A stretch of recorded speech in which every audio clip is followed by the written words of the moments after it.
Kimse kanalından herkese merhaba. Sherlock Holmes'un yepyeni bir davasıyla karşınızdayız. YouTube kanalıma abone olup beğenmeyi de unutmayalım.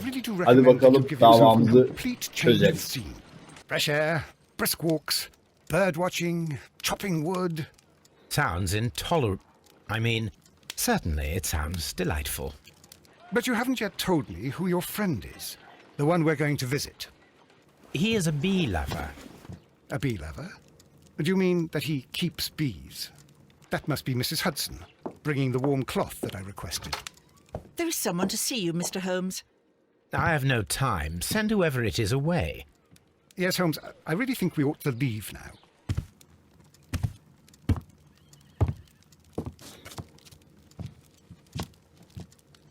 Mycroft. Sherlock. Oh, Mr. Holmes? Perhaps you don't remember me.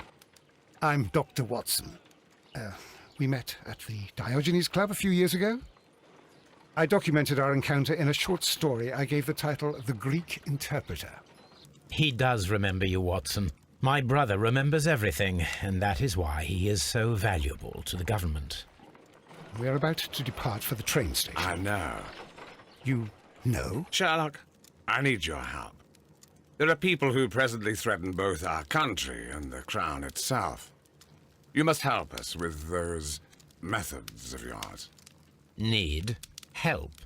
Those are not words I would readily associate with you, Mycroft. I wrote you a letter, but you did not reply. And this is not about politics. It's about people. People similar to those whom you pretend to defend in your petty detective affairs. Everything is about politics with you, Mycroft. I'm not interested. Have some of your agents, your spies, or worse, undertake this job of yours. You are defending your people, and they have little to do with the people I choose to help, I can assure you. That is the point. You think exactly as they do. Who are they? The Merry Men. He is talking about the Merry Men, a band of idealistic terrorists. Sherlock, do please think about it. They are planning something diabolical. Your country needs you. You need me, Mycroft, and you are not the country. Although if your waistline expands very much further... Mrs. Hudson, tea will not be necessary. Dr. Watson, the train conductor, Mr. Parker, is aware that you will be 7 minutes late. You are in the 4th car. The train will be waiting for you. Sherlock, enjoy your time in Staffordshire. And do, please, at least write to me on your return. Evet, şimdi görevimize başlıyoruz. Evet, davamızın ismi Raylar Üstündeki Sır. Gece geç vakitte bir tren istasyonuna yaklaşan bir tren, çözülmesi imkansız bir bilmece. Holmes ve Watson tatilden dönüşü bir entrikaya döner. Buralarda ekstradan neler var? Şöyle ufaklık. Teleskop inceleyelim. Ya gene bu abla. Kapa kapa kapa. Look after Mrs. Hudson for us, Toby. Holmes, please call a cab while I pack my suitcase. We should be late for the train. Üstümü hiç beğenmedim ya. Daha başka bir şey giyemiyor muyum? Üstümüzü bir değiştirelim ya, öyle çok şey. Haydut açık renk takım. Gri takım. Şunu giyelim. Bunu hoşuma gitti. Bunu giyelim. Güzel. Nice. Hadi Watson, gidiyoruz. Watson, I'll hold a cab for us. Watson, We yani leave in 5 minutes for the station. Bilinçaltımıza bazı markalar nasıl işlendiyse Watson'a Watsons demem. Öyle bir şey işte. Evet, şimdi Raylar Üstündeki Sır devam ediyor. Hadi bakalım.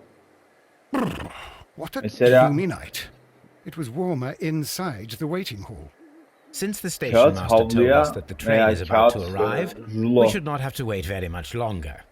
kağıt peçeteye Yes, selpak at dememiz gerekiyor. last. Attention! The train is arriving at the station. Please stand well away from the platform edge. I'll take your bags and your blasted archive suitcase. But, Holmes, the headlight, it's faded away. Something is wrong. I can't hear any sound from the incoming train. Excuse me, sir. Can you explain what has happened? I don't know. It's as if the train vanished into thin air. Holmes, say something. Ha, ne Quick. söyleyelim? Tren Fetch a kayboldu lantern işte. and let us take a look. It's too dark.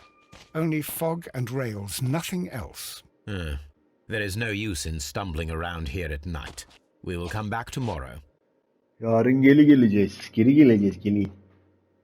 Ertesi sabah. Çok erken. Gizemi çöz. Çıkarımları aç. Herhangi bir çıkarımımız yoktur diye düşünüyorum şu an. Aynen de öyle. Şuradan çıkabiliriz. Dava defterini aç bakalım. Okey. Şimdi görevimiz bu. Ortadan kaybolan trenin gizemini çöz. Okey. Devam et. Well, here we are again Pekala. at Evesham İşte yeniden Station. We have a istasyondayız. full day Önümüzde ahead. koca bir gün. Let us begin our investigation. Araştırmamıza başlayalım. Olay yerini incele. Trenin kaybolduğu demir yolunu araştır. Önce istasyonu bir gezelim. Ne konuşacağız What should we seninle? do next, Holmes? Sakin ol.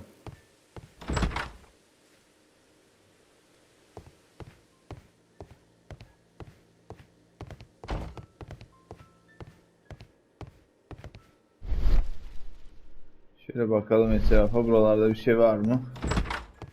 Yok. Burası istasyon. First of all, let us examine the area where the train disappeared.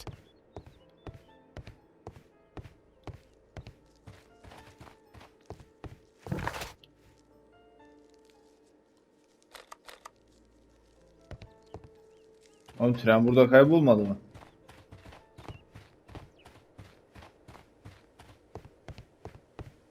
First of all, let us examine the area where the train disappeared.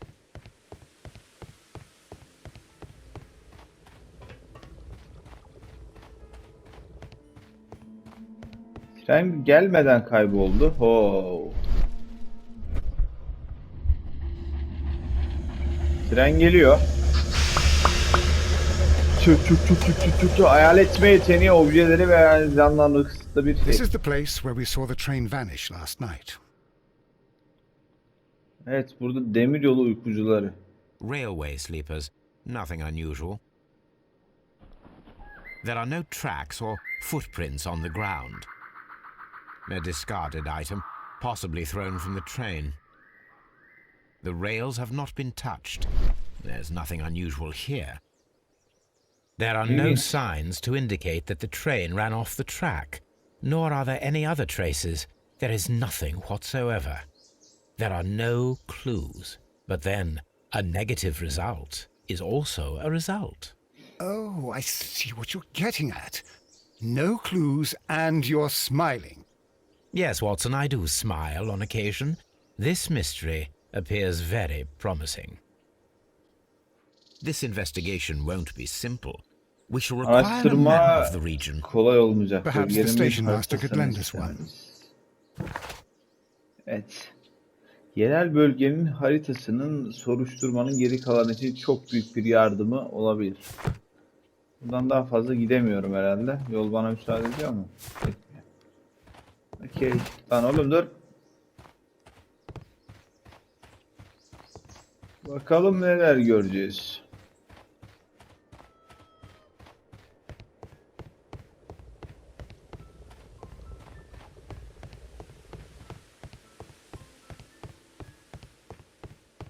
Sende bir şeyler vardır diye düşünüyorum. Good morning. Aslan. Allow me to introduce myself. My Adım name is Sherlock Sherlock Holmes, Holmes and ve this bu is da my benim friend and arkadaşım ve colleague, Dr. meslektaşım Watson. Doktor Yes, I Watson. remember you. I'm Station Master Everett. You were here last night.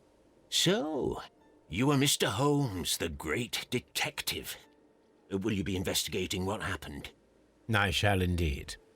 It is extraordinary that an entire train could disappear like that. And to think of all the poor people inside it, the passengers, the driver.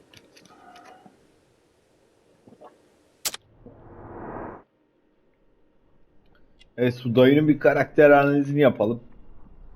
Hoş, yaşlı. Hadi ya. Şapka. Hop, burada bir şey var. Gri saç. Gri saç mı? Beyaz lan o. Onur nişanı. Cep saati var. Düğmeler. Kollar yıpranmış. Hoca. Toprak izleri. Sende bir bokluk var. Evlisin. Okay. Could you please give us any details about the train? Well, there was nothing so very special about it.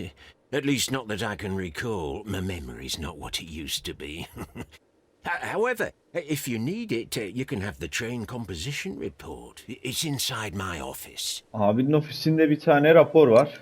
Tren I would be haritası. glad to have a detailed map of the local railway district. But of course, please, take the one that's pinned inside the waiting hall. Eyvallah.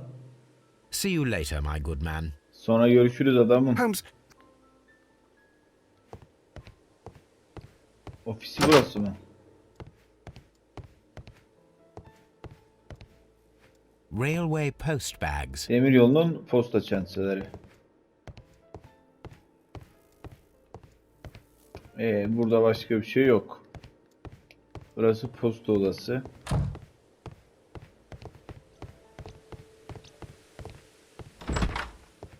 Peki burada neler var? Harita.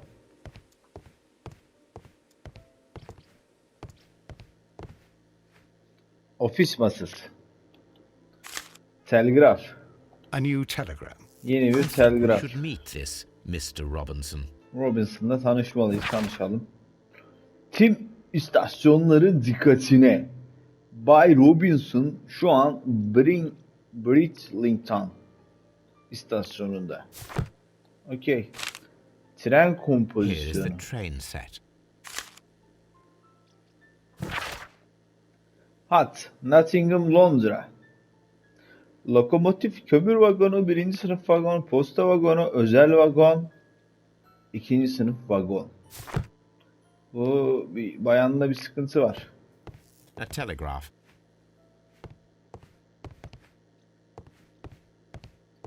Başka bir şey var mı? Şöyle bir bakalım. Bakalım, inceleyelim. Başka hiçbir şey yok. Buradan bir çıkalım. Okey. Burada bulabileceğim başka bir şey yok. Şurayı açabiliyor muyum? Ya buralarda bir şeyler var mı? Yok. Çöp yığını. Bunlar lokomotif This parçaları değil mi part ya? is probably from a locomotive. Böyle bir kutu var.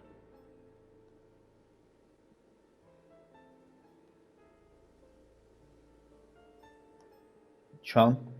An old locomotive bell. This place serves as a storage area for the station. This part is probably from a locomotive. Yedek lokomotif parçaları.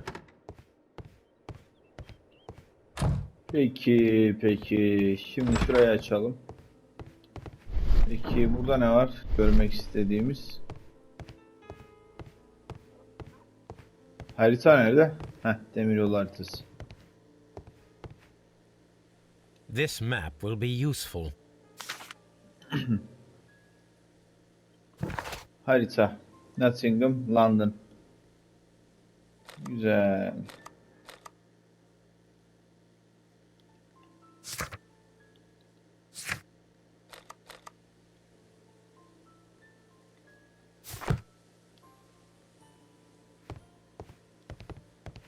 Holmes, how is it even possible for a train to disappear?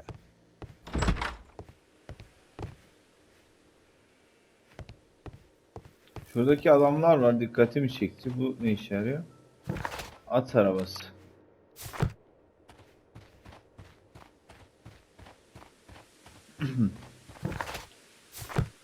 Onların yanına gidemiyorum bile.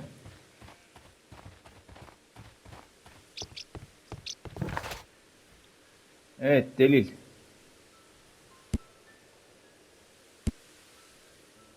Kaybolan trenin baştan sona doğru sırası lokomotif bilmem ne cartıyordu. Ve işte biraz önce okuduğumuz şey. Okey. Şimdi şununla bir daha görüşelim şu adamla. Bundan bir şey çıkacak gibi çünkü. Özel vagon According to neyin the nesi? train Bana bunu anlat. composition report, there was a special wagon. What does that entail? That's a highly secure car, ordered by a private party. It is generally to carry something of value. Those wagons have iron walls, you know, without any windows. And they're fitted with a complex key lock. That is important information. Do you know what was inside this particular wagon? Aynen, özel vagonun içinde ne vardı? No, that's private. And it's not my responsibility to allot the wagons to whoever. Peki Was there tren anything yolcuları? exceptional about any of the passengers aboard the train? What do you mean? Like officials? I wouldn't know. Oh, but now that you mention it, yes, there was something. There was a message from Bridlington station saying that the train had been delayed because of an issue with the passengers. What kind of problem that they didn't say? That is interesting. You mentioned a problem at Bridlington station. I should like to visit this station. Could you mark it on the local map? Of course. It's a suburban railway station. You might take a cab there.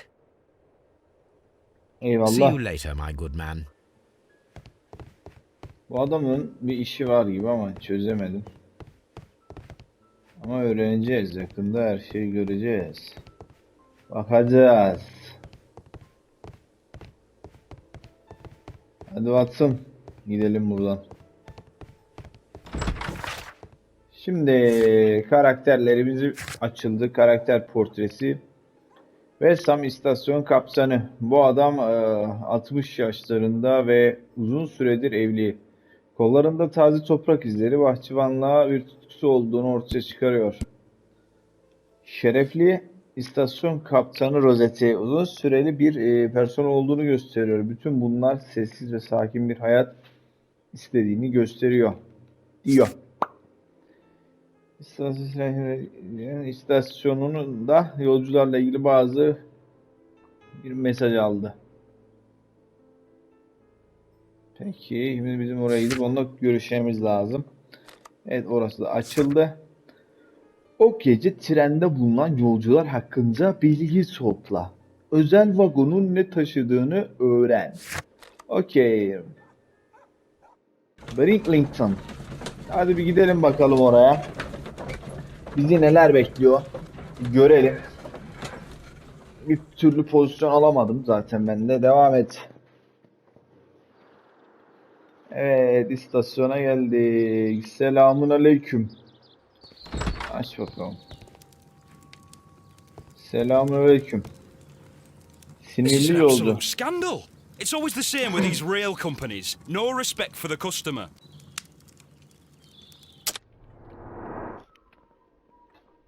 Müşterilere saygısı yok diyor. Hı? Okey.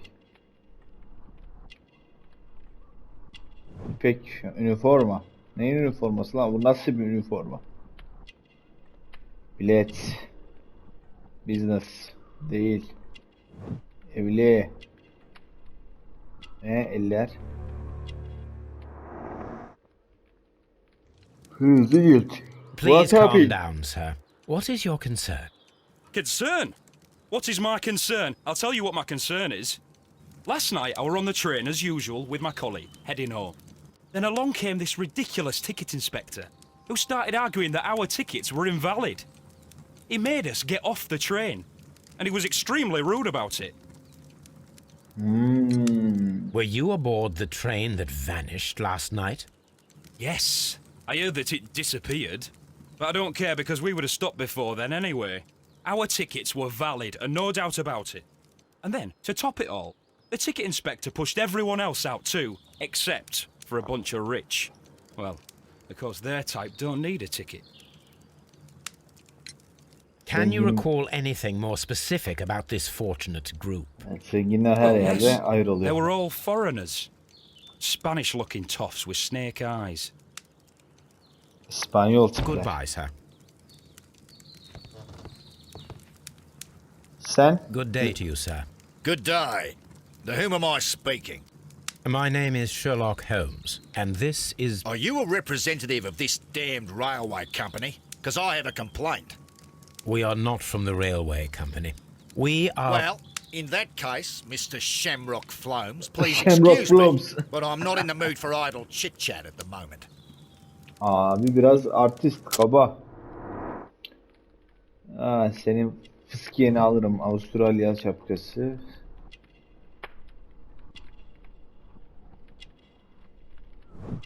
Pahalı kıyafetler. Ağır altın bir yüzük.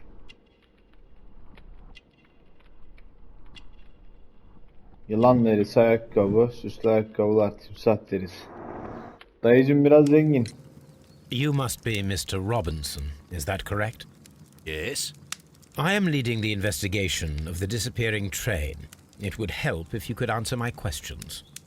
Ah, well, all right. I have nothing to hide.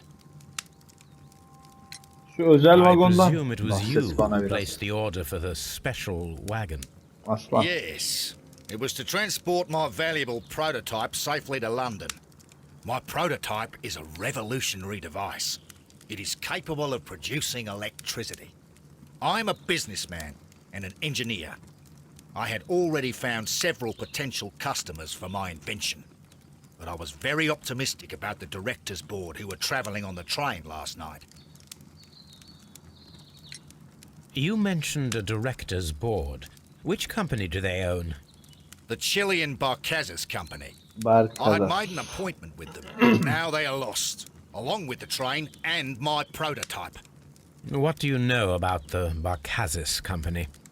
It's a large South American company. They showed a great deal of interest in my prototype, and they seemed wealthy enough to do business with. 9.000 değeri This neymiş? revolutionary machine of yours, was it very valuable? For God's sake, sir, it is priceless. It could change the world we live in, and yet I was selling it for almost nothing. I am a humanitarian, you see. I do not know if I will ever be able to get over this disaster. I cannot believe that it disappeared with that damned train. Mr. Robinson, could you please clarify? Were you traveling alongside your prototype? Yes, I was. But I had to step off the train. And all because of this stupid station master. I received a telegram declaring that an important person, a Mr. Bromsby, wished to see you in the waiting room. I merely informed you of this. Mr. Bromsby is a wealthy gentleman. His interest in my invention was truly unexpected. So yes, of course, I agreed to see him. Unfortunately, he wasn't there. I thought perhaps he might have been delayed, so I chose to wait a while. But despite my requests, the train left the station without me. Absolutely unacceptable. The timetable is strict. We cannot wait any longer. The regulations require the train to be on time. You are an idiot. You will pay for it. I will sue you. Düzgün konuş lan, top sakalına The sıçtı. ticket inspector forced all the passengers from the train except Adam for the orada adam directors işini of the yapmış. Barcazes Düdük. Chilean company.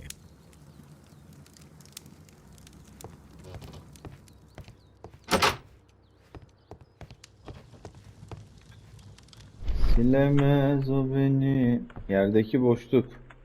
Bir parça kağıt. Hop al bakalım şunu. The insurance policy for Robinson's machine. A significant sum. Evet, delillerimiz var. Bu adamla bir daha görüşecek gibiyiz. Okey, şununla bir diyaloğa geçelim dayıyla. Good day to you, gentlemen. How may I help you? Good day to you, sir. My name is Sherlock Holmes. I am investigating the unfortunate disappearance of last night's train. I see. I'm Station Master Bertram, but my supervisor has not informed me about this. I do not know if... Do not worry. I have only a few questions. Station Master Everett from Evesham told us that you reported a problem with some passengers last night. Indeed. This train is a regular line for those who work at Nottingham. But yesterday, everyone was asked to get off the train here at my station. I've no idea why, and it delayed the train. But the worst of it is that now I have to deal with 2 furious passengers who are complaining about the company's service. They stayed here the whole night, but people do not usually pay much attention to the regulations, you see. There are very strict and clear rules. Paragraph 234 of Article 2G-43 states that in the event of a complaint, you must... Yes, thank you. I understand. Evet, bu genç kontraktör arkadaşımızın da bir analizini yapalım. Temiz kıyafetler. Talimatlar, işini ezbere biliyor. Mürekkep lekesi.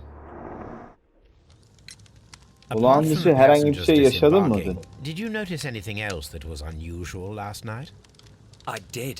And I mentioned it in my report to our higher management on the Vay matter. vay, aferin. What was it? Sorry, but I can't tell you. The station master's reports are confidential. Lan it. Confidential, you say?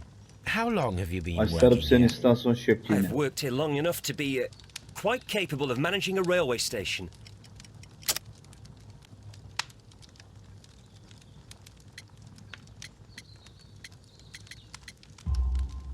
Let me speak frankly, Mr. Bertram. Your age and your lack of confidence in your position are quite apparent. You cannot deny that you have only recently completed your studies. I was at the top of my class. Listen here, young man. I am aware that you wish to protect yourself behind all these regulations, but I represent the law. And you are obstructing the investigation of an important case. I would suggest that you cooperate with Mr. Holmes. Think of your career. Ah, that is... Well, I'll tell you everything. First of all, I scolded the ticket inspector, for it was he who asked the passengers to leave the train. It was not his right to do so. He was very rude. And then, later on, I received a most peculiar telegram from my colleague at Chesterfield Station, the next stop along the line. What did the telegram say? Garip bir mesaj ha? That was the peculiar thing. It was almost Hatalarla dolu ve unreadable. anlaşılmaz. It was full of errors and awfully vague. It's Pekala. hard to understand if the train had correctly passed that station or not. You can read it for yourself. We ought to visit Chesterfield Station. We need to confirm if the station master saw the train or not. Chesterfield'a gidelim.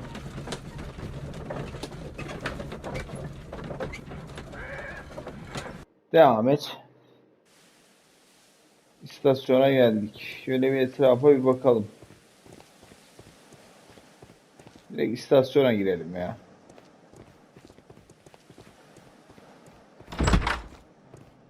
Selamünaleyküm. This bin is full of empty bottles. Çöp kovası şişelerle dolu.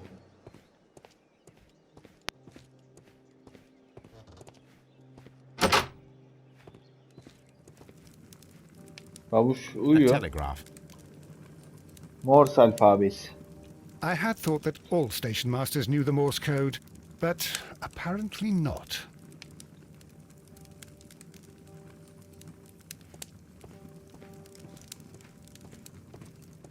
Babuşsuzmuş ya bu. How could he fall asleep at work like this? Excuse me, sir. Wake up. Ah, his breath. He must have swallowed half a distillery. And that explains the how. By his sleeping off the alcohol, you mean? Wake up, please, sir. Huh? What? The 18 hours 72 train has arrived? Good day to you. We are investigating the disappearance of last night's train, and we should like to ask you a few questions. Were there any passengers who got off that particular train at your station last night? No, nobody, it seems to me. Although I did not leave my office, so... No doubt Abi, you were very busy. İçmekten pek You don't ayrılamamış. say. You can't ever get any peace around here. Now you have to send a telegram each time a train arrives and departs. Ya, karakter analizini yapalım bu dayının.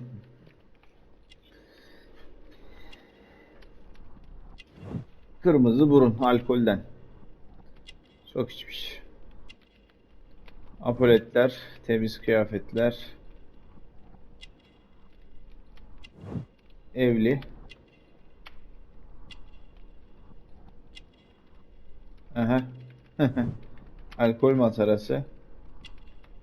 Ve olta ipi. Olta ipi ne alaka ya?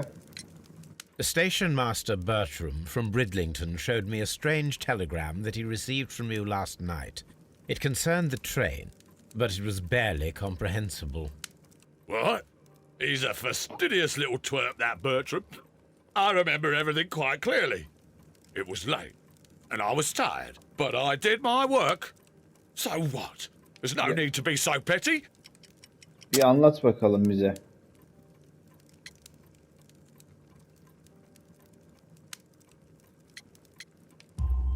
Pek You were sanmıyorum not net tired, you hatırladığını. were inebriated. Tell me the truth now, or I shall not hesitate to document your state in my report. My friend means that you will end up by being sacked from your position. All right. So I was drunk. I don't remember all of yesterday, to be truthful to you. Please don't go harsh on me. Sen içerken Holmes, sıkıntı yoktu öyle mi? this man has consumed a considerable amount of alcohol. He's not entirely helpless yet, but It will not be long before he is. Obviously, his testimony cannot be trusted. the I am whole train Watson. just disappeared. Burada işimiz bitmedi. Burada bir Fishing şeyler olduğuna advertisement. eminim. Balıkçılıkla ilgili bir ilan.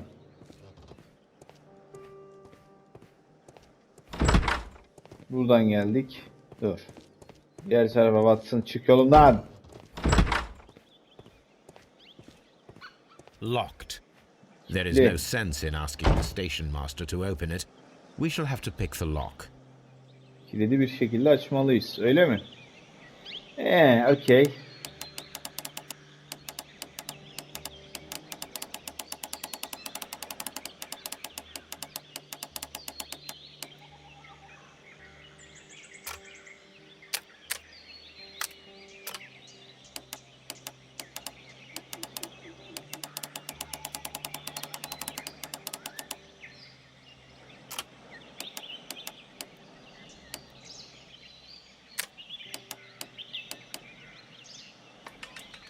Nice. Temiz açarım. Okay. Kazma kürek var burada olduğundan These fazla. tools were used quite recently. They are still muddy. We should ask about them. Railway post bags.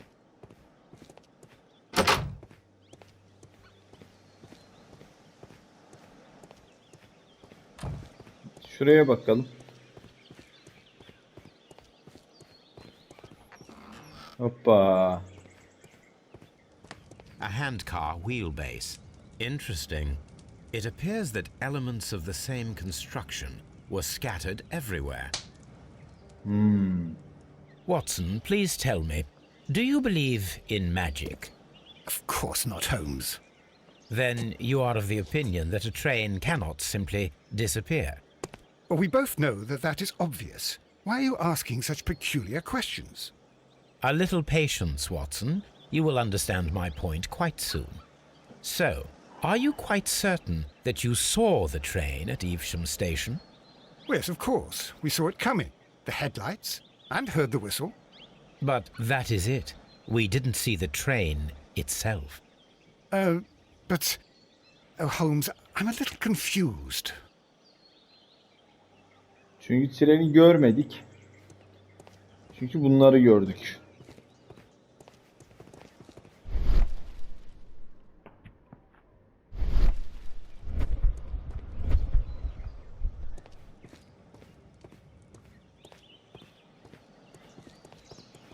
Evet.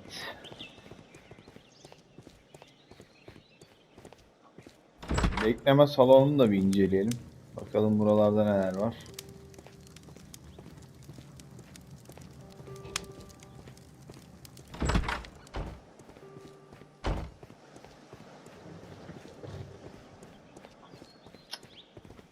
Buralarda hiçbir şeyler yok. Okey. Şimdi diyalog. Diyaloglarımız var 2 tane.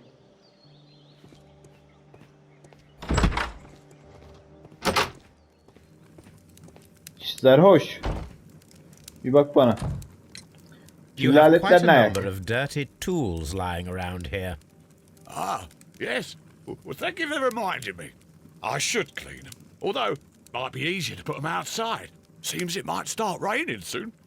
I meant, what were they used for?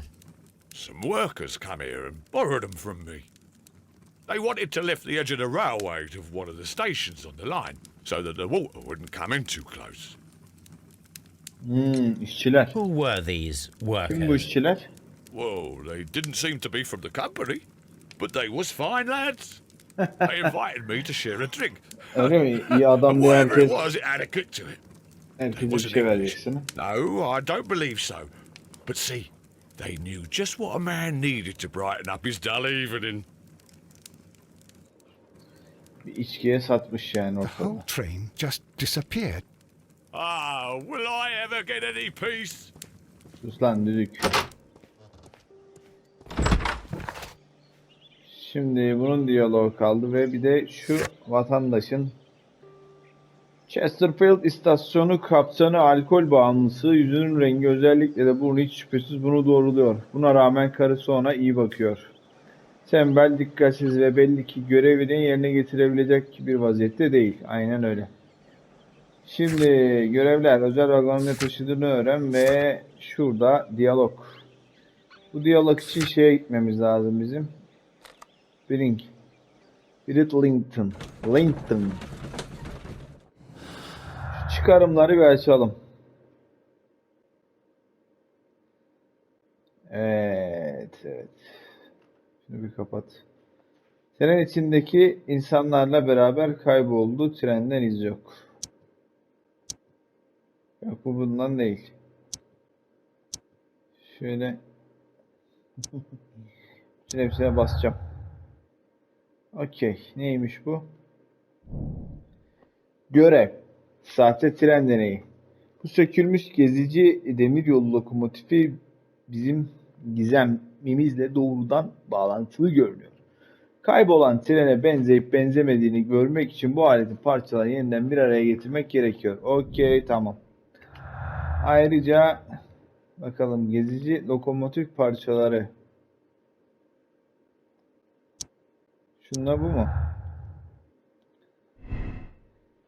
Chesterfield'dan geçti. Tren istasyon şefinin raporunda belirttiği gibi Chesterfield istasyonundan geçti. Chester hiçbir zaman Chesterfield'den geçmedi. İstasyon şefi sarhoştu.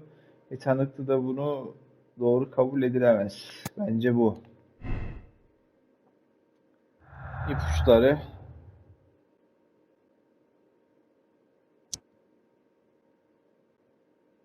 Bunlarla bir alakası olduğunu düşünmüyorum bunun. Aynen. Özel vagon. Bunlarla da bir alakası yok. Bunların da diğerleriyle. Okey. Neymiş bu? Tesadüf. Şilililerin trende kalmaları sadece bir tesadüf. Tren kondaktörü onları gözden kaçırmış ve indirmeyi unutmuştu. Trende bırakıldılar. Şililere barka şirketin yetkilerinin trende kalmaları önceden tasarlamıştı. Trendeki denetçi Şilililer hariç tüm yolcuları trenden bilerek indirmişti. Bu konu hakkında bir fikrim yok. Dolayısıyla devam. Şu sigorta olayını bir konuşalım.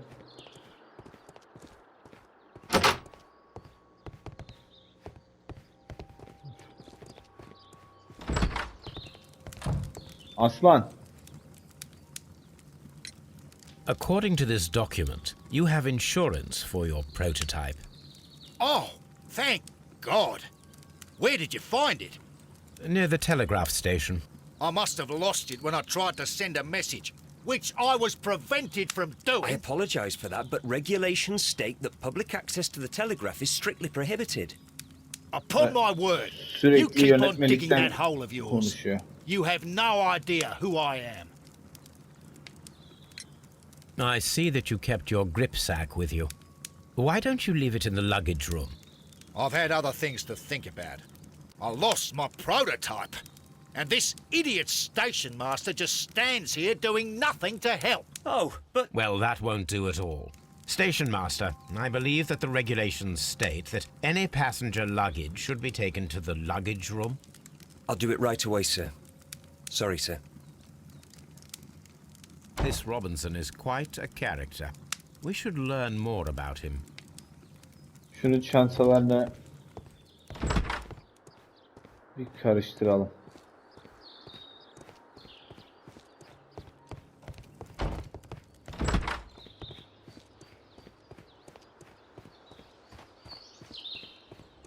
Nerede bunun yeri ya?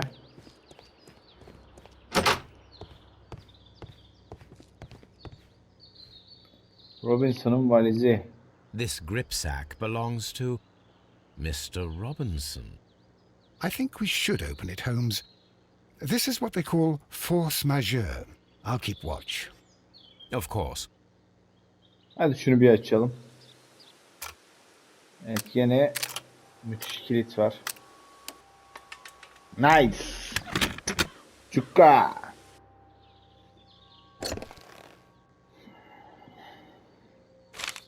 İş belgeleri. Look, Watson, a bundle of Kontrat. contracts. Very suspicious. We should study them carefully.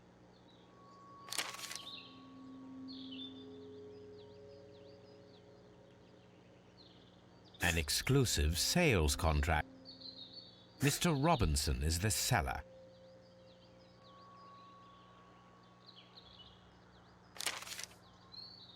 Yet another exclusive. Mr. Robinson is the seller.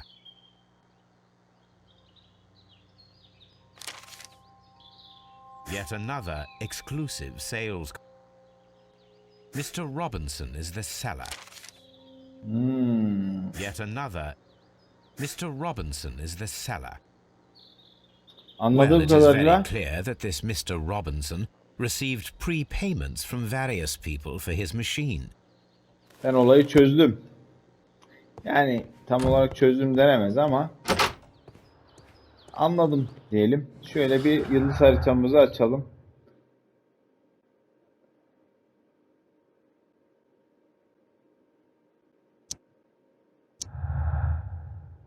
Evet. Robinson'ın itici gücü. Prototipin kaybolması, sigorta ve ön ödemeler göz önüne alındığında Bay Robinson oldukça iyi bir ücret kazanacaktır. Kesinlikle. Ben de böyle düşünüyorum. Bununla bir alakası olduğunu düşünmüyorum. Özel vagon ve prototipin müşterileri. Makinenin kaybı Robinson için bir felaket olacak. Eğer bu hileyi planlamış olsa bile kazanacağı paradan daha fazlasını kaybetti. Sigortanın vereceği para prototip ücretini karşılamayacaktır. Ben öyle olduğunu düşünmüyorum. Bakalım.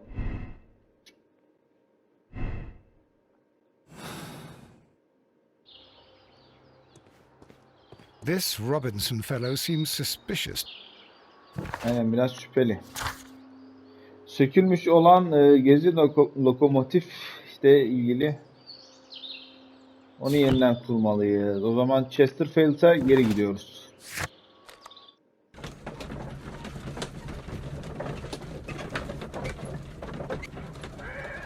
Bu işi çözeceğiz. Tren nereye kayboldu bulacağız. Bakacağız.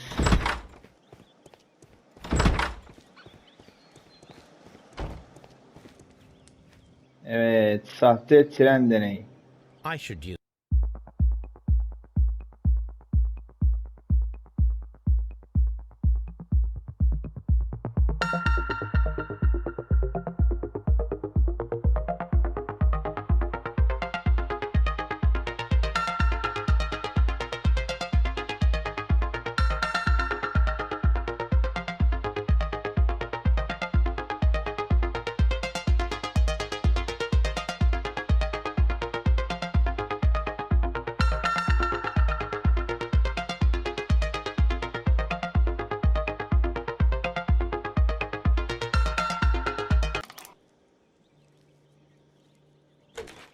Frenler. Güzel. Makineyi kurduk. Now here we have the fake train that we saw approaching Evesham Station last night. Doesn't look much like a train to me. Be patient, Watson. I haven't finished yet. Try using your imagination. Our train requires only a headlight and a steam whistle.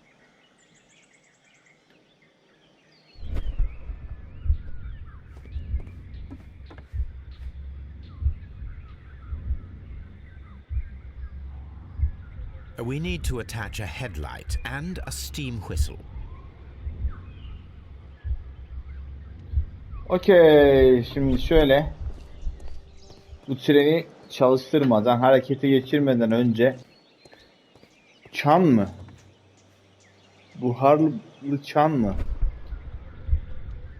Evet, şunu arayacağız. Kırmızıyla olan şeyi arayacağız galiba.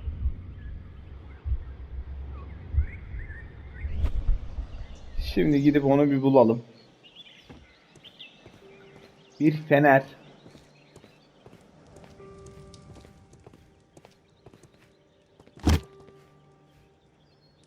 Bir fener ve çam bulacağız. Yangın söndürücü. Okey, bakalım başka. Ne?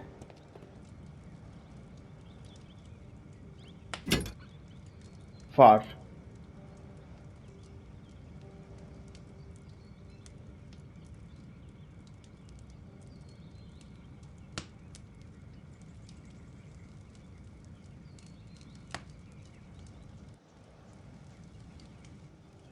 Göremedim ama. Ha, şu. Buhar düdüğü. Bakalım buralarda başka bir şeyler var mı? Şu anlık yok gibi. Watson. I'm always wondering what's on your mind, Holmes. Hadi bakalım. Kahvemizden de bir yudum.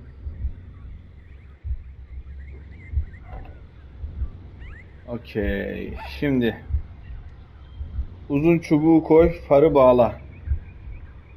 I Önce need farı something bağla. long for the headlight to be attached. O The zaman uzun long pole is now attached.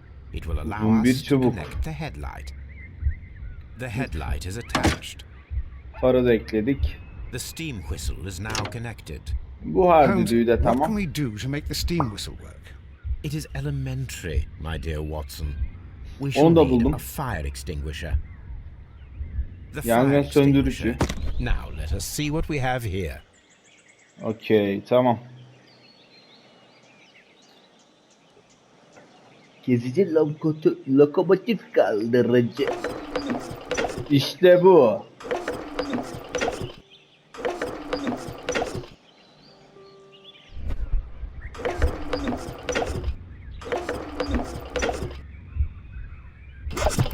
The steam whistle is ready to be used. Nice. Watson, I do believe that we have created an exact replica of the train that vanished in front of us last night. The criminal mind can be most inventive. I am somewhat in awe. So such a thing is possible. If someone went to all the trouble of creating this fake train, then it was surely with the intention of stealing the real one. Ah, Watson, you should not jump to conclusions.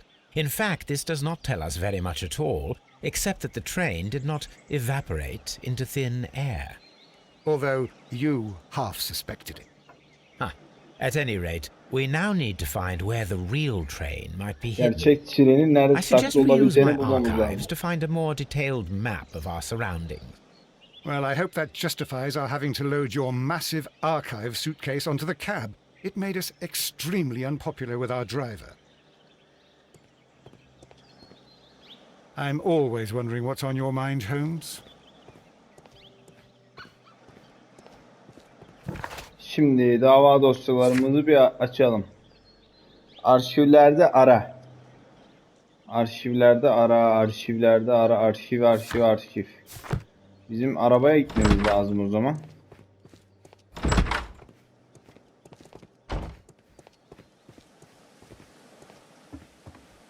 İşte burada. Now Eski we have haritayı two incele. maps.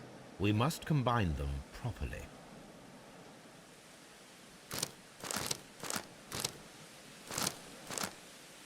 Bunu bir yere oturtturacağız.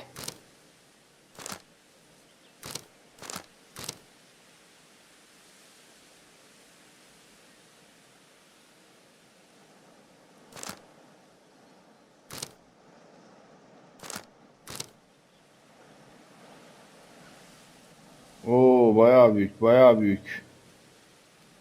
Aha. Bence burası ama. Here it is. There is Nice. a side branch to the railway. Its first switch is located between Bridlington and Chesterfield stations. There is one more station to be visited. It is located between Chesterfield and Evesham, and there should be a side railway to the nearby quarry. There is a small section of a railway at the end of Evesham station. 3 tane inceleyeceğimiz nokta çıktı galiba. Demiryolu makasından itibaren başlayan yan yolu incele. Chesterfield ve Evesham istasyonlar arasındaki taş ocağına giden yan yolu araştır. Evesham'daki yan yolu incele. Okey. Şuradan başlayalım.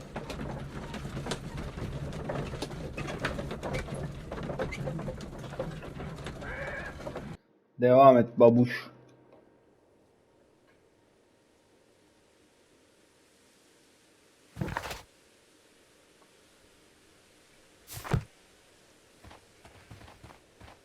Buradan gidebiliyor muyum? Gidemiyorum. Dur.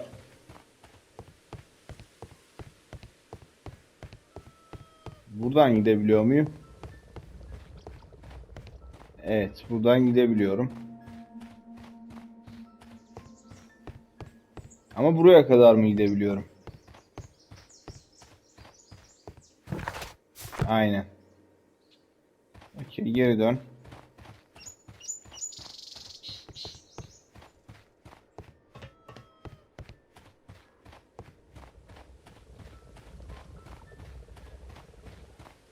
Şu dayıyla bir şeyler konuşabiliyor muyuz? Yok. Ha, konuşabiliyorum. The entire train has disappeared. It's a disaster. Hoppa.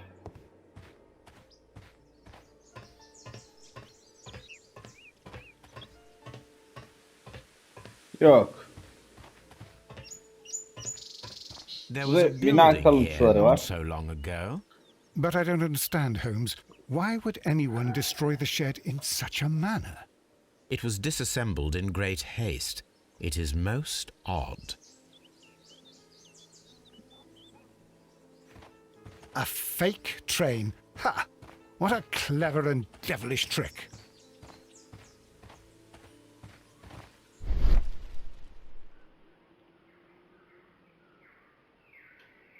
Çoklu izler. Tekerlek izleri. Ağır araç izleri. Traces. Let's take a closer look.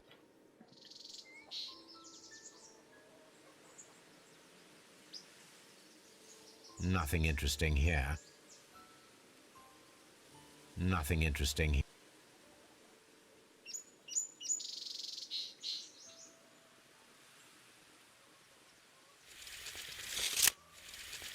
Nothing interesting here. Şöyle deneyelim. Nothing interesting here.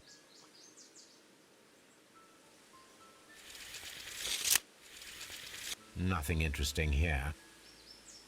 Nothing interesting. Nothing interesting here. Nothing interesting here. The distance between the tracks is about 6 feet. Ana oğlum 7 inches. aşağıdan yukarıya çektik ya. The vehicle would have been heavy, as these tracks are quite deep. Saçma. These traces are relatively fresh and were made by a large truck loaded with materials.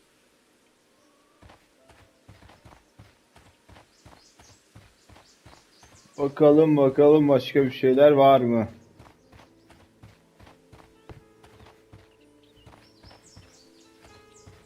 I'm always wondering what's on your mind, Holmes. Şimdi defterimizi bir açalım.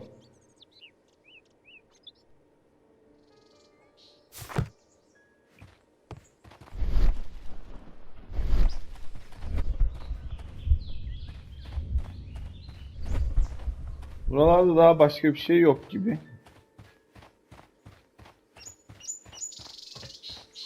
Şöyle atlamadan geçelim, okey. No. Tamam, dur.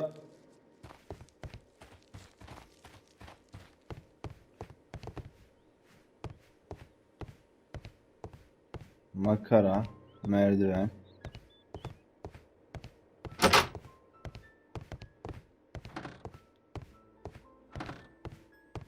Burada gözden kaçırdığımız bir şey var mı? Yok.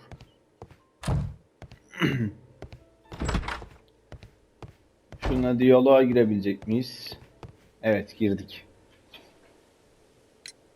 It appears that there was a small warehouse near your station and that it was disassembled. Why is that? It was burgled overnight about 2 weeks ago. The police have already started their investigation, but I doubt that they'll find anything. What was inside the warehouse? Nothing of value. A few hundred feet of standby rails and some spare railway parts. But it wouldn't be easy to steal all of that. Why would anyone want to? See you later, my good man. Adamlar kendine ray yapmış, ray. Watson, sen de otur. Şimdi delil. Parçaları sökülmüş depo. Okey, burada tamamladık mı?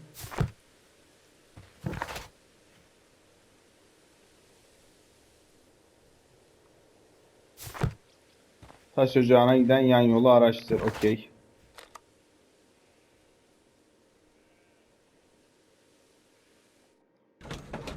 Şurayı bir araştıralım. Evet, dava defterimizi bir açalım. Delil. Evesham yakınlarında parçalara ayrılmış bir depo var ve tabanı 2 metre civarında olan bir araca ait izler var. Büyük ihtimalle malzemelerin nakliyatı için kullanılmış. Okey. Devam et. Devam Q'ye. Şimdi şuradan da sahte tren, gezici lokomotif parçaları, demiryolu parçaları. Bunu eşleştireceğim bir şey yok.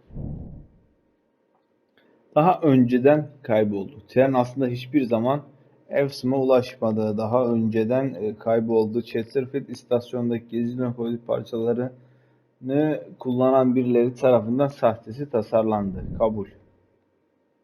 Peki. Şurada çözemedik. Şunlar neden böyle anlayamadım ama çözeceğiz onu da. Okey, şimdi geldik buraya.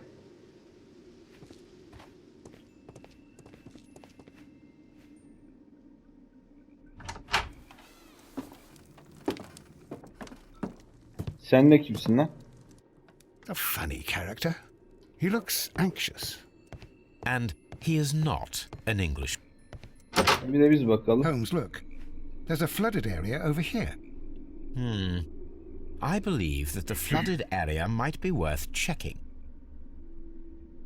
Okey, önce bir şurayı inceleyelim. Bir çık Watson, bak. Şurayı bir at yarışı Newspaper dergileri. articles on horse racing. Hurdle, steeplechase and flat racing. He is a true enthusiast, Holmes. Kuponlar. Betting slips for horse racing.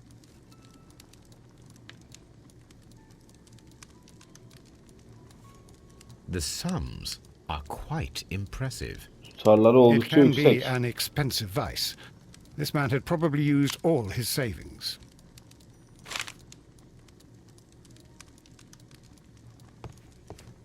A telegraph. Telgraf makinesi. Bir etrafı inceleyelim. Sigara izmariti yeni içilmiş, ha? Hala sıcak. This scent is familiar to me. But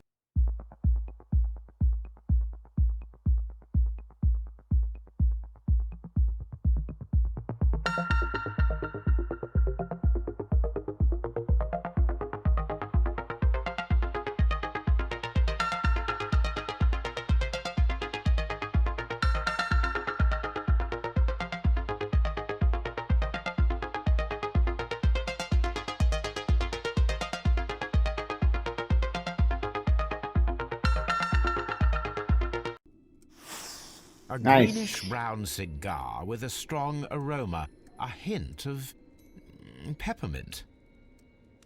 Güzel güzel. You already know the Ricardo. name of this man.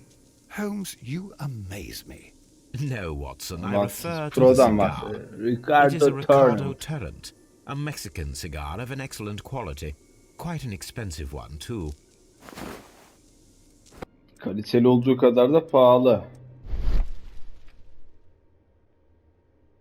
Kül tablası, yanmış kağıt parçası. This ashtray is full of ash and cigar stubs. A greenish-brown cigar with a strong aroma, a hint of peppermint. These ashes and cigar stubs are similar to the one that we found on the floor. Some of the stubs were recently smoked. There are others that appear fairly old. That means that the fellow spent several days here. Judging by his clothes, he's hardly a traveller or a tramp. Well concluded, my dear fellow. A man who smoked the Ricardo brand of Mexican cigar spent several long days at Doncaster Station.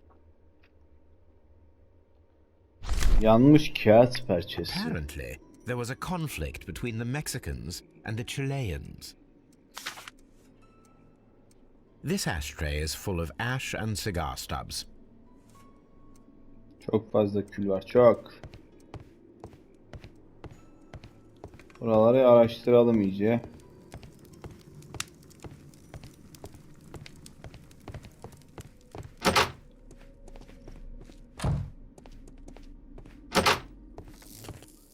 Railway post bags.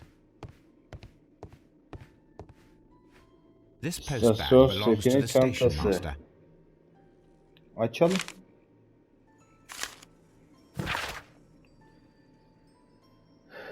Sevgilim, senden bana bu kez güvenmeni istiyorum. Yakın zamanda evin üzerindeki ipoteği kaldırmak için gereken miktarda çok fazla para elime geçecek. Sadece birkaç gün kaldı. Dilediğin gibi şu anki evde ben olmadan yaşamaya devam edebilirsin. Lütfen şuna emin ol.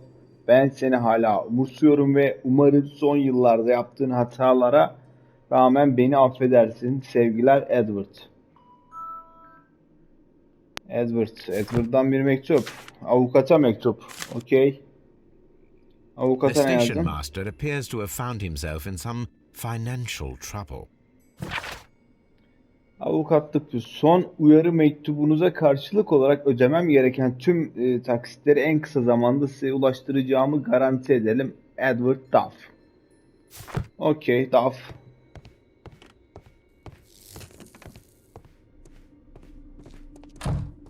A Nasılsın? fake train. Ha! What a clever and devilish trick.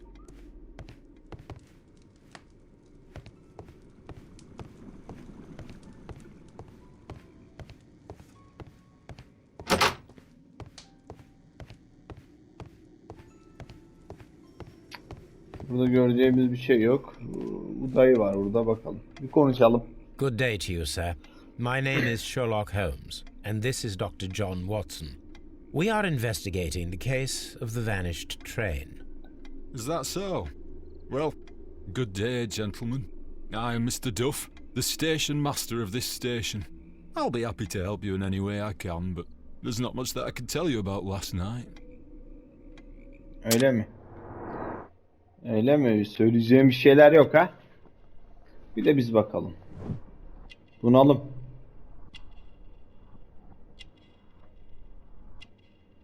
O düğmenin biri eksik. Kayıp düğme. Yüzük izi. Yüzük yok ama. Saat yok. Yüzük yok.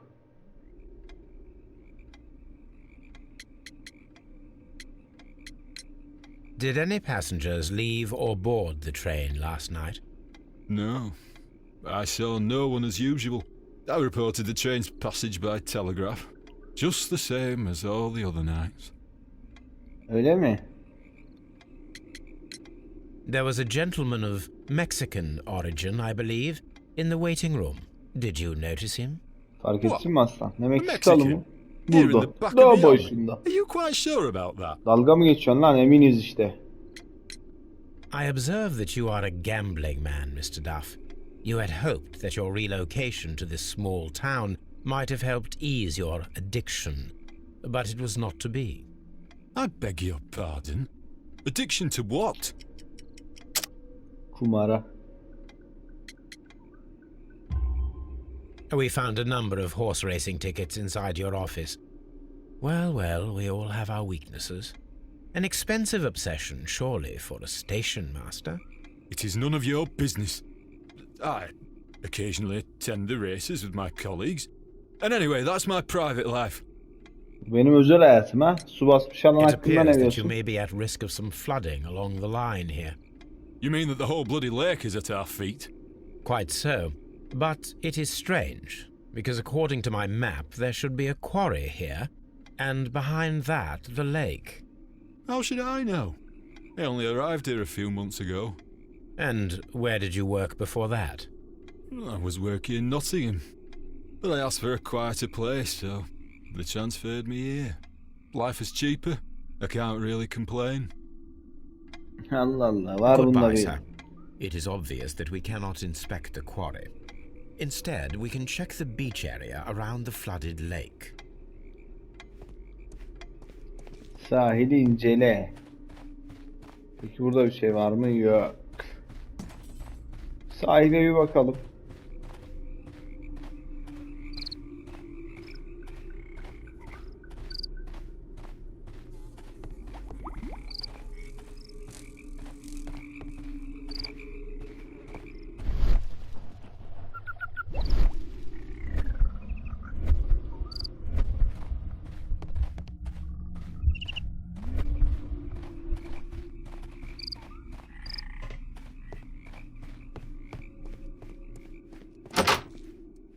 Şey bulduğumu söyleyemem.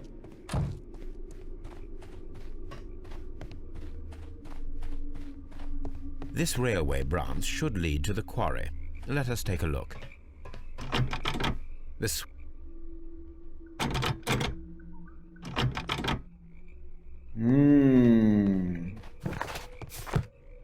Makası hareket ettirebiliyoruz. Gel. Watson. Buradan gideceğiz. The rail is rusted and looks old, but the railway is still usable.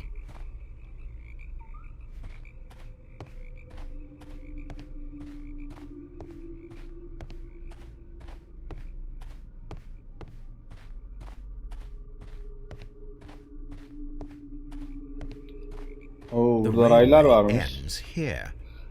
That Ama is strange. izler var.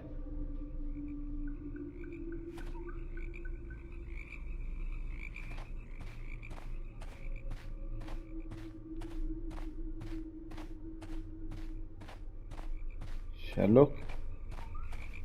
Burada izler var ama.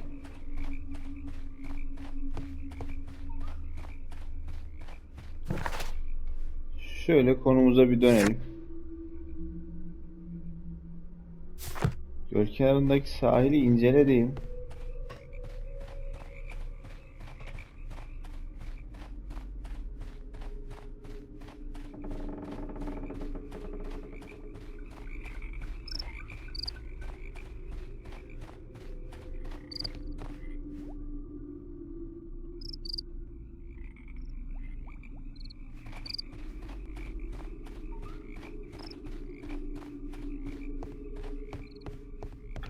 Buradan yol devam ediyor mu? Etmiyor.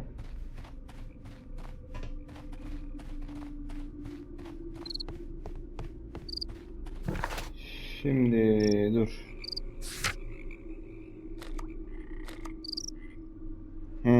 Sahil burası.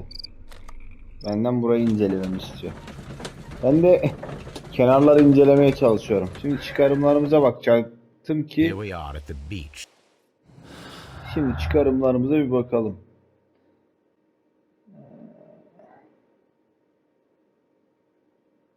Çalınan demiryolu parçaları taş ocağına giden eski demiryolu. İkisi arasında bir bağlantı var. Taş ocağına giden demiryolu. Birileri su basmış taş ocağına giden demiryolundaki kayıp rayların yerine geçici olarak koymak üzere ambardaki demiryolu parçalarını çaldı. Okey. İkisi de yanlış çıkarılmış şu an. Yani. Çalınan demiryolu parçaları su altındaki taş ocağına giden eski demiryolu. Bu hiçbir işe yaramıyor.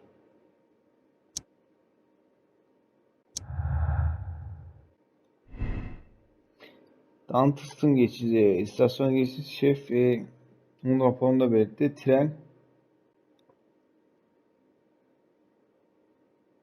bir miktarı rüşvet aldı. Şu daha mantıklı geliyor bana. Pekala şunla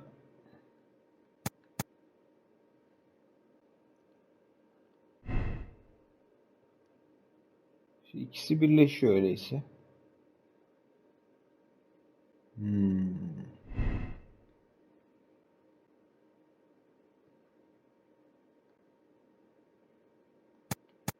Şu bilerek bunu trende bıraktılar. Şilileri.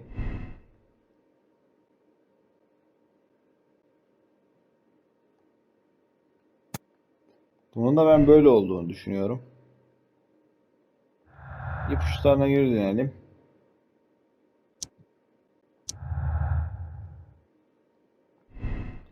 Çökmüş olabilir. Tren istasyonu su basmış madene gömülmüş olabilir. Tren su basmış taş ocağındaki adama bazıları eksik. Şöyle olabilir. İçinde Şilileri bilerek bıraktılar. Meksikalılarla şey vardı bir anlaşma. Bence öyle. Çalınan demiryolu parçaları. Bakalım. Devam. These traces were made by carriage. Look. At arabası. At The mı? vehicle pressed this stone into the ground. It would have been quite heavy.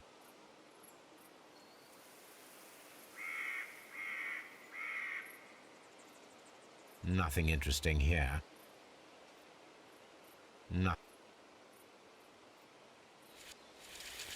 Nothing interesting here. Nothing interesting here. Nothing interesting here. Şunu The geç vehicle ya. would have been heavy, as these tracks are quite deep. These traces are relatively fresh and were made by a large truck loaded with materials. The traces found at the disassembled shed near Evesham and at the lake were from the same vehicle.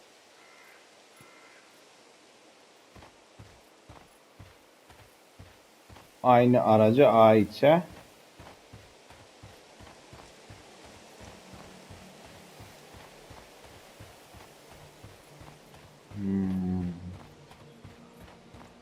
Buradan geçemedim. Dur.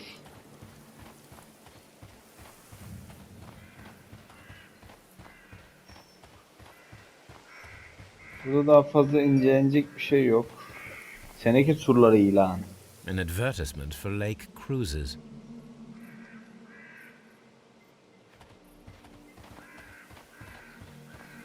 A fake train. Ha! What a clever and devilish trick. An abandoned gypsy caravan. Harap olmuş çingene karavan. This place Artık. was abandoned fairly recently. Ama ateş var. Çamaşırlar var. Observing the coastline and the moored boats, we are able to see that the lake's water level dropped. The lake has flooded the quarry. The dam was probably breached. Sular çekilmiş ha. Sahil şeridi. Kumlardaki atıklar.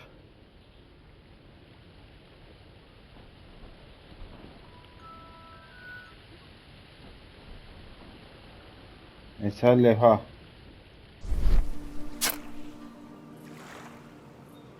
A label with the name Las Zarpas.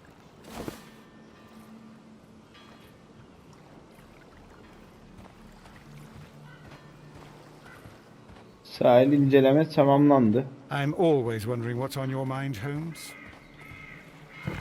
Defterimizi bir açalım. Bir demir yolu makası kaldı incelemediğimiz. Bir de orayı inceleyelim. Devam et. Evet, geldik ve burada gene aynı izler var. Araba izleri.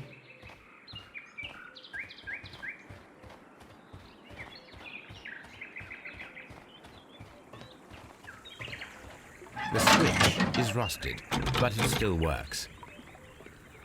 Hala çalışıyor.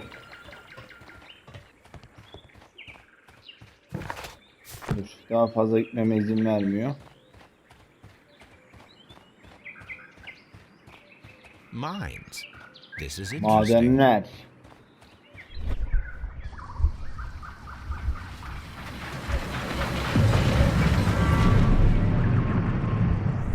It would be quite possible for someone to redirect the train towards the mines.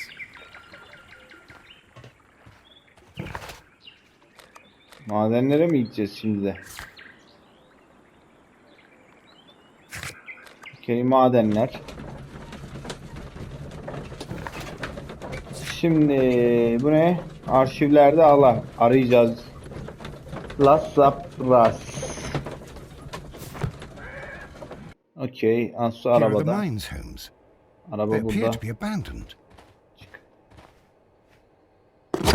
Las Zapras'ı incele.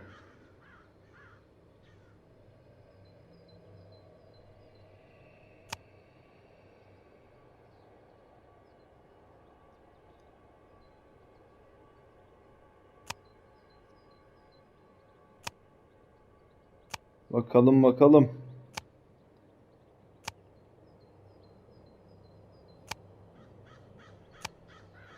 Evet, bulabilecek miyiz bir şeyler? Çıkacaklar mı?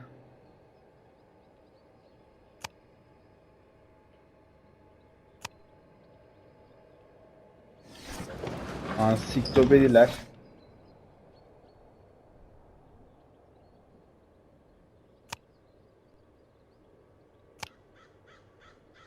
Aha. Las Zarpas. Las Zarpas yük gemisi ağır mallar taşımada lider konumda. İsimli Meksikalı Karakal adındaki nakliye, elektrik servisi ve maden çıkarma işleri yapan bir Here it is. topluluğa ait.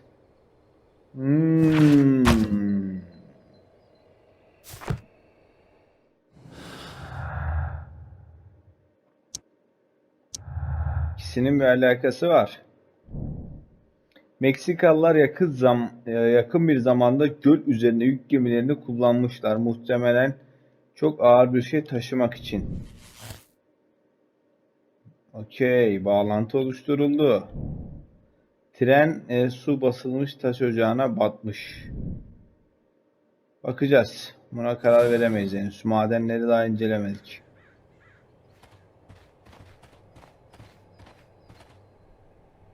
Bu ne? Ölçü al. Gene mi?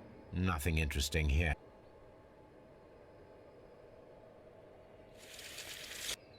The distance between the tracks is about 4 feet 8 inches.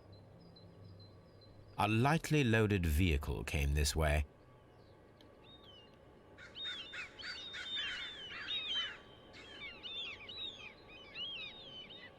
There is a wooden beam lying on the rails. A small Raylar üzerine. vehicle with wooden beams went down this way.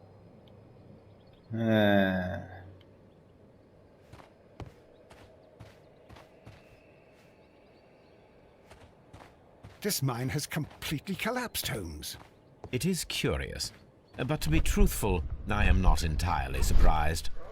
It's difficult to follow, Boş alan. Holmes. Yerdeki izler. Kayıp raylar. Someone removed these screws, most probably to take down the rails. A few feet of the rails have been dismantled.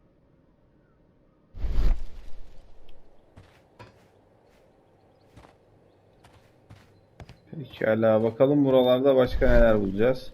Çökmüş maden, taş yığını, kese kağıdı, garip kutu. This Karton is an kutu. unusual kind of paper, stiff and dry. It was used for a specific purpose. Let us look inside. C4. C4 lan bu. Sawdust. Talaş. I am almost certain it is a... Watson, could you assist, please? Do you have your pistol? Good. Hadi bir ateş et bakayım Watson.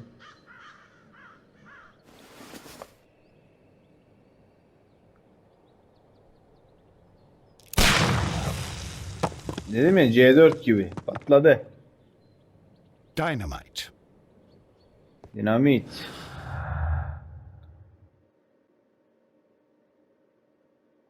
Patlamış madenler çökmüş. Saklama. Madenler treni saklatmak için patlatıldı. Dinamitler tren içeriye sokulduktan sonra patlatıldı. Madenler dinamit ile çökertilmiş. Birileri bu madenleri kapatmak için kasten yaptı. Sabotaj. Okey. Uçları çalınan madenlere giden raylar. Şuradayız.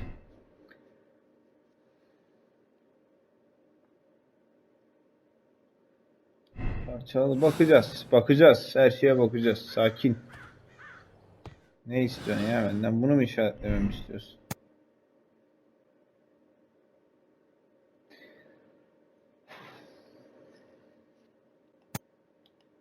Şunu seçsek hop çoğu şey kırmızı, ama bunu seçersek hop çoğu şey mavi. Bakacağız. Taş ocağından mı bakacağız? Şuralarda bir inceleyelim.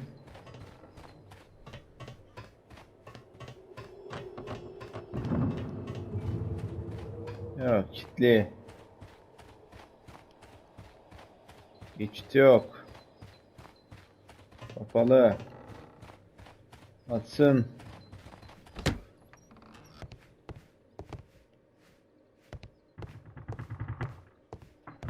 Aha, metal kutu. This Aç box bakalım. must be the safe. Let's open it. Yeni bir açılış kombinasyonu mu? Yok, aynısı.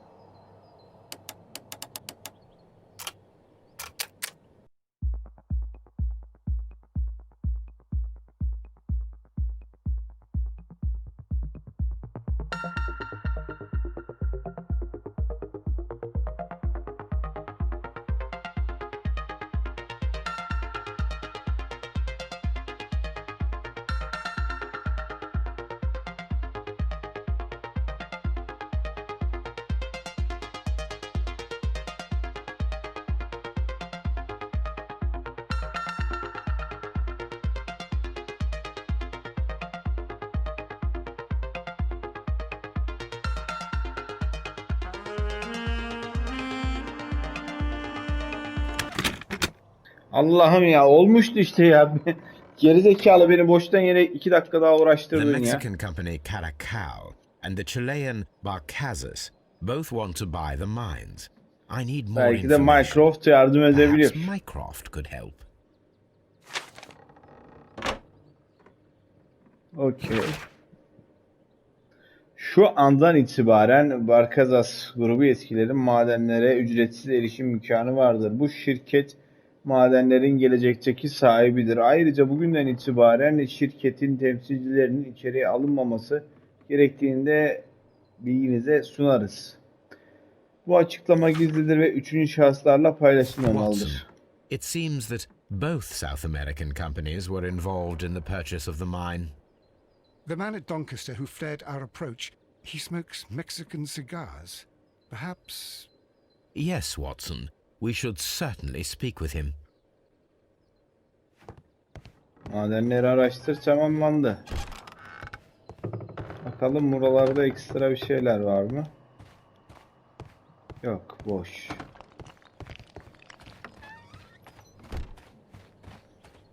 Peki buradan gidebiliyor muyum? Belli bir yere kadar gidebiliyorum herhalde. Aynen.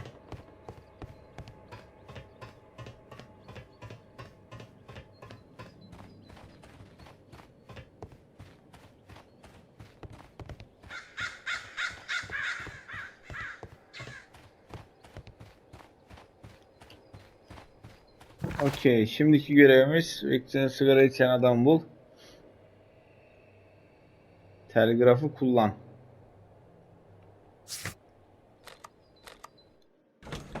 Şu adamın yanına gidelim bir.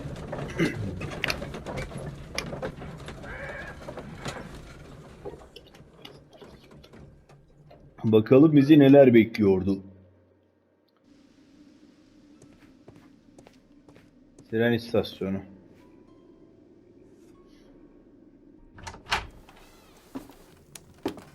Please, sir, we would ask you not to leave. We have some questions. Are you the police? No, they- we are employed by the railway company. We are collecting witness statements about the train that disappeared last night. Lo siento, I'm in a hurry. Really? It seemed that you were waiting here for someone. Could you tell us if you were at the station last night? No, I just arrived from South America. A Merhaba, formidable Herkese. journey, no doubt. Which country are you from? De Chile. Şili he? Selam. İnceleyelim bıyıklarına başlattığım. Hop papyon. Şık kıyafetler. Güçlü yapı. Dövüş sanatları. Pahalı sigara.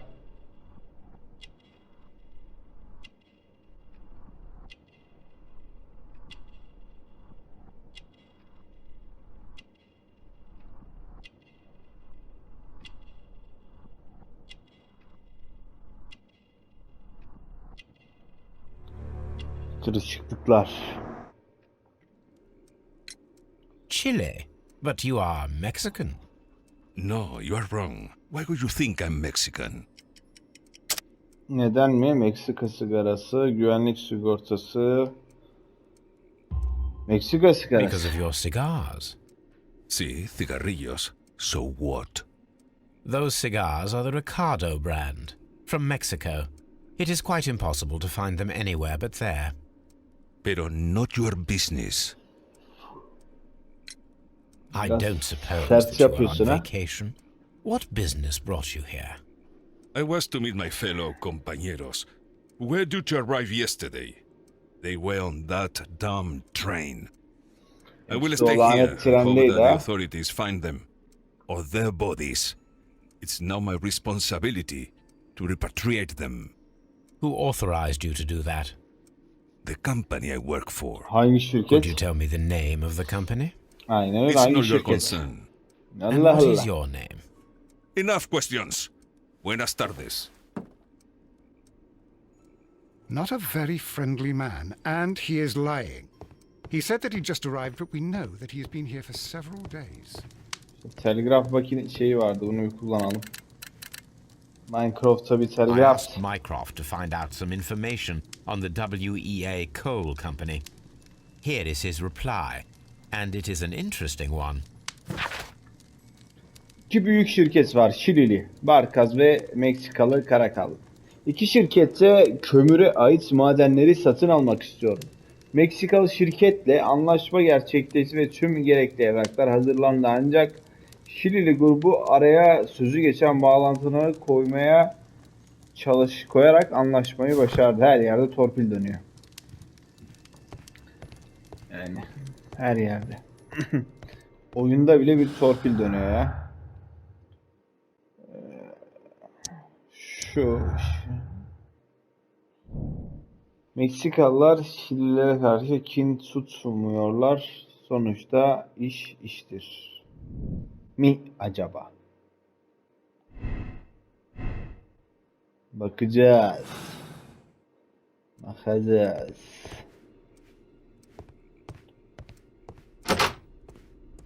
Kapı. Şimdi şöyle delil.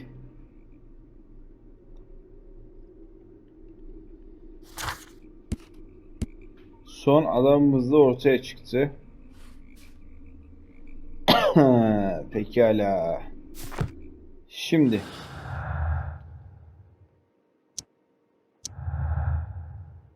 Evet. Meksikalılar sinirli. Bence de Meksikalılar sinirli. Evet, Şililer trende bırakıldılar. Buna katılıyorum.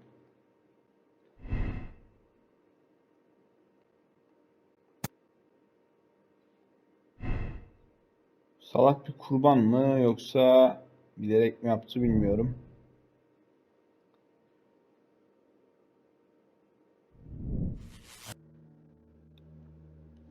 Bence Meksikalılar Şilileri boğdu. Bir daha deniyoruz şansımızı. Okey, bakalım neler olacak. İnisiyatif seçimi onaylıyor musun? Onaylıyorum.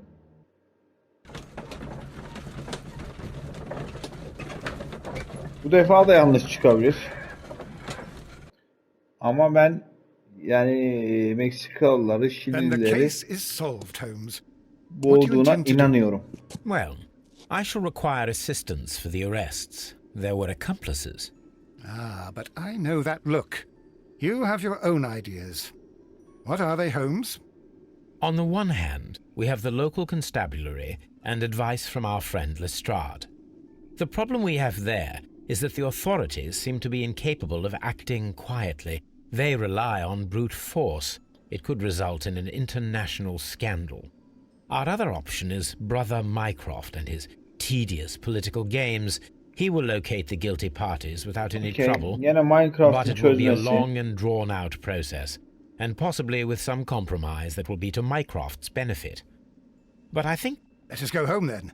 I'd like to begin writing a draft of this story. Hadi No, I bakalım. did not say that we had finished Aynı here son. yet. Gene. Well, Watson, we know... but how... Huh. You may rest assured that I have a... Of course, you already... Bakalım ne olacak. Well, the case... In a... Buraları zaten police have izlemiştik. ordered- Hızlıca geçiyorum bu Yes, yüzden. the gentleman carried... Your station will... Good. Güle güle. Yine aynı şekilde bir zaman sonra. Evet, bizim Watson kıstı. Adam.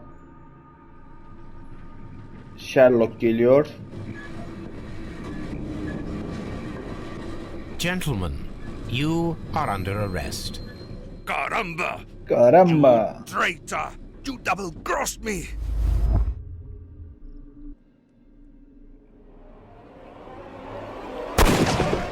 Evet, bu defa oldu. 500 kere bastım tuşa. Keskin Good nişancı. shot, Watson. I always knew you were a talented marksman. I didn't want another life lost in the... Oh my god! I thought I was a dead man. You shouldn't be so glad about it. You'll be up before the judge. Your testimony will be of great importance to the investigation. I would remind you that your cooperation will be the best way to ease your sentence. By the way, Watson, would you be so kind as to give me some shooting lessons later on? Yes, but not in our sitting room, and not with you wearing a blindfold. Gözünüz bağlıyken hiç değil. Pekala, sonucu bir kez daha kontrol ediyoruz. Bu da bakalım yeşil yanacak mı? Hazır mıyız? 1, 2, 3. Nice. Bu defa doğrusunu bulduk. Meksikalıların konuşamadım da Meksikalıların intikam aradığını farkındaydım ama ben maden ocağını patlatıp içine treni maden ocağına soktuktan sonra patlattıklarını düşünmüştüm ama boğmuşlar onları. Ve bizim için burası da Raylar Üstündeki Sır davasının bittiği nokta. Diskem.tr kanalındaydınız. Bir sonraki Sherlock davasında görüşmek üzere. Hoşça kalın. Bizden şimdilik bu kadarlık. YouTube kanalıma da abone olmayı, videoyu da beğenmeyi unutmayın. Hoşça kalın.